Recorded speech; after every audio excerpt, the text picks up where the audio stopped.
நடிகன் ஒருவனால் ஆரம்பிக்கப்பட்ட கட்சி. நடிகை ஒருவனால் வளர்க்கப்பட்ட கட்சி.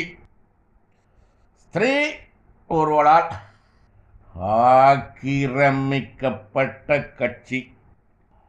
அவளிடமிருந்து கட்சியின் அதிகாரத்தை பறித்தேன். ஒருவனுக்கு நான் கொடுத்தேன். தேசத்தின் அதிகாரத்தையும் அவனுக்கு நானே கொடுத்தேன். அவனுக்கு என்று என்னால் கொடுக்கப்பட்ட தேசத்தின் அதிகாரத்தை நானே பறித்தேன். அவனது கிரியைகளின் நிமித்தமாக தேசத்தின் அதிகாரம் அவனுக்கு கொடுக்க நான் ஆயத்தமாக இருக்கிறேன். தேசத்தின் அதிகாரம்